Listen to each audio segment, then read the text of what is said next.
This video is for educational and entertainment use only. The views in this video do not necessarily represent the views or life of Marlon. Welcome back to Duffle LO, the sit down. And as you guys can see in the last video, we talked about China's ghost cities, not ghost small towns, ghost cities. But that article is from 2018, June 26th. Let's do something that's more up to date. Let me tell you guys what's going on more up to date. Let me share my screen real quick. There we go. Look at that. What has come out? October 29th, 2021. Now, in 2018, they said 64 million empty apartments. Now they saying the ghost cities have 65 million empty homes. So now, homes, apartments, kind of like the same thing. You know, you got to live in them anywhere it go. But I want to say apartments, although this article says homes, so we're going to stick with that. But this is the key thing. Look at this. There is a ghostly London, Manhattan, and Paris lying within China, because they didn't mimic these cities, and they built cities that look like they in London, look like they in Manhattan, and look like they in Paris. You got to see it. And we got 5 cities that we're going to go through, 5 ghost cities that we're going to go through in this article. So let's see. Let me move myself up. We don't want no cookies. No hand in the cookie jar, not today. Here we go, right up. So now this is look at this. That's a city and it's empty. And it's empty. There are about 687 cities in China, and the real estate sector accounts for a whopping 29% of the country's total GDP. However, the Chinese real estate market has also been grabbing a lot of media attention lately due to the $300 billion Evergrande debt crisis. But this is not the only big problem the housing market in China is facing. Now, you see everybody focus on the Evergrande debt crisis, but these ghost cities from years ago, because they was built in 2000, some of them. But now this is a crisis as well. So let's keep going. A recent report reveals that about 20% of the total urban housing properties in China, around 65 million properties, are vacant. 20%?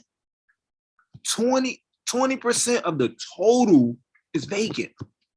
This 20% includes large sections of cities like Tianducheng, Thamestown, Shanghai, and others, which span across hundreds of square kilometers but have far more empty buildings than occupied ones. Such ghost cities in China have well-connected roads, infrastructure, skyscrapers, and a variety of public spaces, but are vastly underpopulated and have vast areas that are completely without residents. So now you see in the last article, it wasn't nobody in these cities. So now, like I said, they building them just in case, and then people are starting to slowly trickle into them.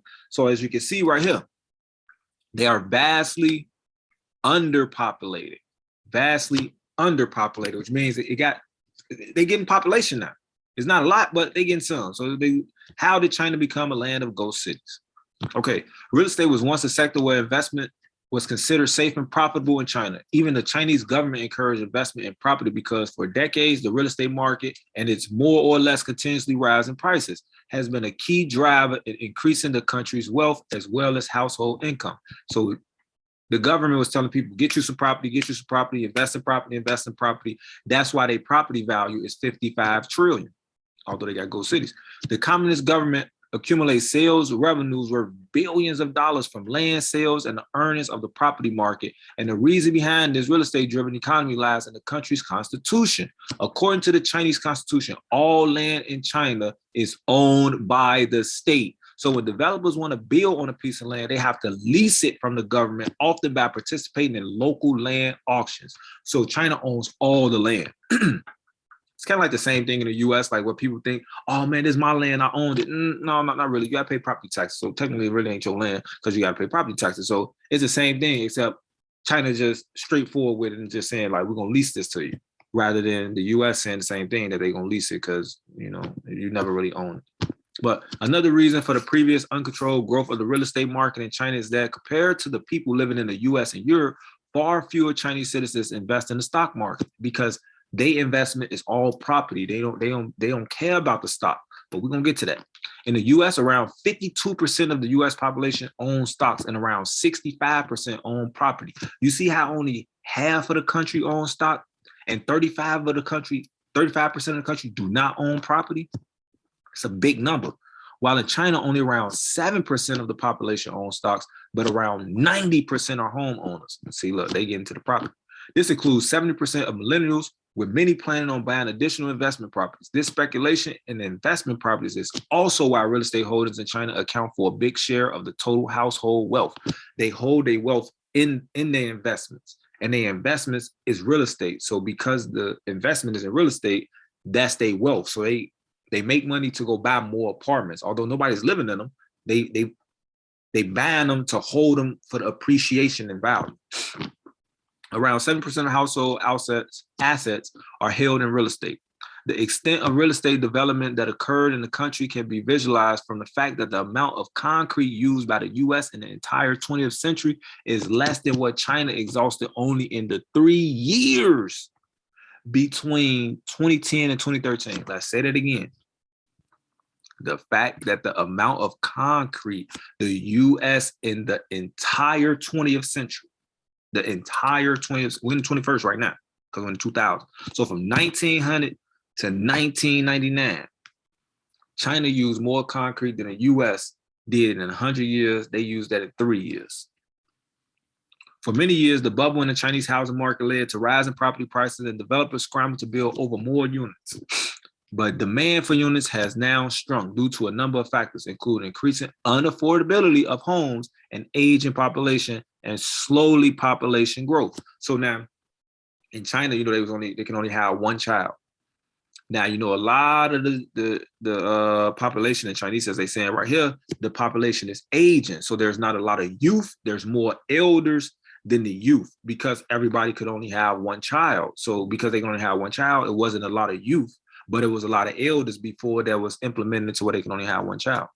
The incredible amount of public interest in real estate generated a steady stream of wealth for the government and significantly contributed to the rising number of homeowners in China. However, this also led to the existence of several ghost cities and towns that emerged as a result of uncontrolled urbanization and construction activities in the country. They couldn't stop building. You see this right here? Look how they demolishing stuff. Now, don't look like nothing wrong with me, to me, but they demolishing stuff. Each year, a total of around 3 million homes are built in Europe and the US, but China has been constructing more than 10 million residential units annually. Think about it. Each year, 3 million in the US and Europe, China, 10 million. They 3 times in that. Most of the people in China already own property, so they don't need a new place to live. But many of them continue to buy newly developed real estate as investments. It's like that. That's like their stock market. According to experts, sometimes these sold out houses, buildings, neighborhoods, and even entire cities remain vacant for years due to the supply-demand imbalance. Also believed to be one of the reasons for the Evergrande crisis. They building all this stuff for nothing. Nobody's moving in them. It's an investment, which I totally understand why they're holding on to it. But it's like, you have to keep building because they getting in debt, so they got to keep building for other investors to come in. So they have to keep building for more investors to keep coming. But they ran into a problem caused by excessive urbanization in China. A report reveals that there could be as many as 50 ghost cities in China at present. Now imagine, back to my trusty calculator. So now we got to go back to the trusty calculator. And they just stated that they only said, 50 ghost cities. So right here. So now we know how many cities it is. So now it's 50 ghost cities, but it's 65 million. 65 million empty homes in 50 ghost cities. So let's divide this. Divided by 50. That means it's 1.3 million homes on average in every last one of those 50 cities. Unlike parts of the US and Japan, where unoccupied homes in various states of abandonment and decay have earned cities and regions the title of ghost towns, that's why I said town, I said the cities, not towns. China's are different. They're not abandoned, but rather unoccupied. So they not abandoned. People just don't live there. So people probably go over there working, cleaning up and make sure everything look good, but nobody live there. Some of the famous ghost cities in China. Now, here go the cities now. Now we're going to get into the cities. The real estate culture in China not only escalated infrastructure development, but also brought drastic changes in population distribution. According to a report from the World Bank, more than 60% of China's current 1.4 billion citizens now reside in cities. However, There are many cities in China that still await people. Tangy, the Paris of China, popular among couples for wedding shoots, the city of Tangy, located about 2 hours west of Shanghai, was constructed to resemble a miniature Paris, built to support a population of 10,000. The town includes a 300-foot, 91-meter tall Eiffel Tower, great Parisian facades, cobblestone streets, and Renaissance fountain. Look at that, they talk about 10,000. Look like more than 10,000 people can fit in under me. Built in 2007, by 2013, the city had only 2,000 residents, and at that time, it was being referred to as a ghost town. However, recent reports revealed that at present, there are more than 30,000 people living in Tangy, and the city population is witnessing an upward trend. So now people starting to move into it. So now they starting to enjoy it. So it's not really a ghost now. It's just underpopulated. Ordos, a doomed metropolis. Located in the inner Mongolian region, Kangbashi district of the prefecture-level city of Ordos was built to house 300,000 residents, but for many years, only around 2,000 people lived here, and much of the area gave off the vibes of a large and vacant post-apocalyptic world. This ghost city has also been featured in the famous photo series Ordos, A Failed Utopia and Unborn Cities, the largest ghost city. Go ahead, go watch that on YouTube. I'm not going to go into it, but as you can see, look at all them buildings. Got the road and all that, 2,000 people living there, but it's a city for 300,000. Oh yeah, you got room to stretch your elbows, your legs, and your toes. According to a report, in the past few years, the Chinese government has moved some of the country's top education institutes, including both schools and universities, to Kangbashi. Because regulations require parents who want to send children to particular schools to own a home within the district, the area has since been flooded with new residents, as many students and their families are now moving to Ordos to qualify education, what's quality education. So it's good they get people to move up because of education. Hey, look, you don't want to be traveling too far and then late for school and all that stuff. You right here already, so you should buy something right here, which is a good investment. Tangy Town, the abandoned Switzerland of China. Built to attract tourists, the architectural design of Tangy Town seems to be taken from the streets and houses in Switzerland and Italy. The town is not a town, but a European-style bar street located in the Chaoyang district of Beijing. It incorporates various European-style restaurants, watchtowers, bars, and other structures. Unfortunately, due to poor public reception, the town never took off, joining an estimated 1,600 other unprofitable theme parks in China. Most of the buildings were subsequently abandoned. Wow. Thamestown, Shanghai's London, one of the few places in Asia where you can find London's signature red telephone booth, English-style buildings, and statues of Harry Potter and James Bond, is Thamestown. Built in the Songjiang district of China in 2006, just 24.8 miles, 40 kilometers from Shanghai, this London lookalike locality has cobblestone streets, a village green, Edwardian townhomes surrounded by neat privet hedges and white stucco Victorian terraces. There's also a mock Tudor pub and a fish and chip shop, along with numerous other commercial and residential properties, most of them now vacant. $2 billion yuan was spent over 3 years to create this piece of merry old England and China. 330 million they spent. Look at this, and that look just like England. That looked just like it. They spent that to create a replica of it. So now think about this though. If you used to live in somewhere like this, and let's say you're from England, you're European, you're from England, and something was to happen in England, let's say, and you needed to move somewhere else, but you wanted to move somewhere that looked like home to you, this would be a perfect place. So China's ahead of the game with this. And you want to live somewhere like Paris, and hey, something happened in France, you can move to the Paris and China. In the beginning, properties in Thamestown were selling fast, but most are purchased as investment properties and were never occupied. Soon, restaurants were closed, and the whole place became a vacant property investment hub. Yajapu, an empty Manhattan in Binhai, financial district like Yajapu and Zhangluan were built in Binhai to serve as new economic hubs in the North China region. Both regions have large and fully developed government headquarters, shopping malls, high-rise skyscrapers, and every other kind of infrastructure that is required to support a fast-paced economy. Unfortunately, despite this much development, more than 10 years have passed since the construction was completed. but the occupancy rates in Yangpu and Jingluan are still low enough to label them as ghost towns. So they probably got 2,000 people in them. Now look at that. They got towers, all type of stuff, looking like New York, looking like big metropolis cities. Oh my God. And nobody is in these cities. Evergrande, which we back to Evergrande, because they want to know, with the ghost towns and Evergrande being the second largest developer in China, you know they had to have their hands in some of these developments. They had to. Evergrande is one of the top 2 real estate companies in China.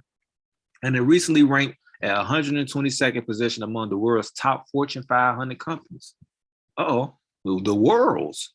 As of December 2020, the Evergrande Group had 123,276 employees and also owned 139,614 acres, 565 million square meters of land in China. However, the company is currently facing a cash crunch, which is believed to have resulted from its risky business model, which relied on short-term debt and the decline in real estate sales during the lockdown.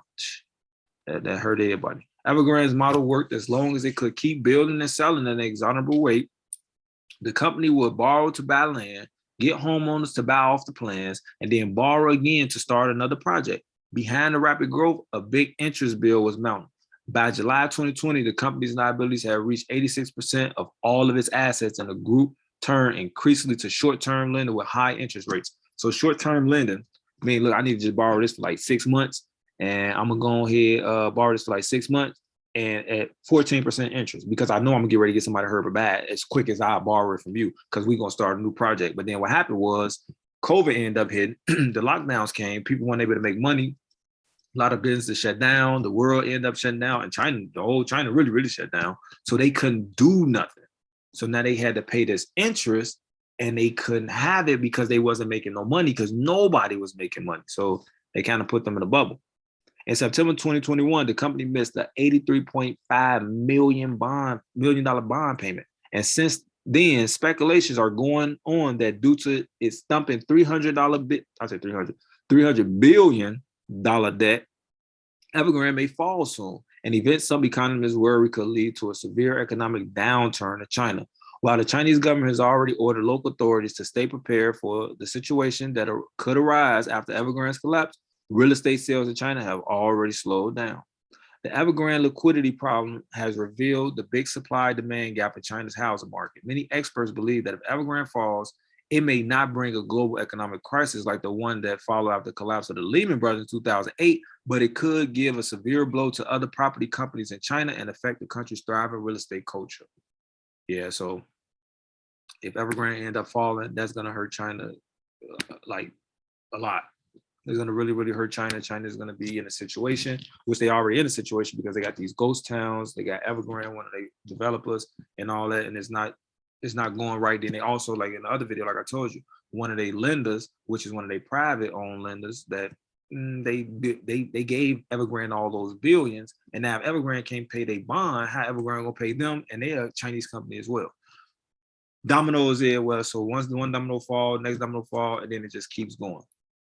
That's Evergrande. That's ghost cities. That's the real estate market in China. That's their stock market. As you guys can see, beautiful cities, beautiful, gorgeous cities. Empty though, very empty. I don't understand it, but I mean, I understand at the same time. They build it for the future, for when they already built. When they come, they come. So hopefully you guys learned some in this video. Like, share, subscribe, leave a comment below. Let me know if there's anything that interests you.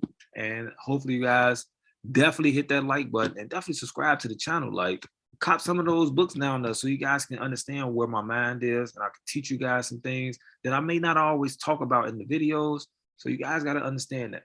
Also, like I said, prosper through adversity. Don't underestimate family, friends, lovers, enemies. Look objectively. No matter what city, state, country is in, every hood is the same. And if nobody told you they love you today, I'm going to tell it to you right now. I love you guys. That's why I bring this information to you guys, because I want you guys to understand what's going on and be prepared and be cognizant of your surroundings. Like, you have to understand what's going on in the world and how the system is interconnected with the other countries. So I got more to talk about with China, because now it's time to link the US and China together, because next video, I'm going to show you what happened. So that's all I gotta say for this video. This video is for educational and entertainment use only. The views in this video do not necessarily represent the views or life of Marlon Dixon.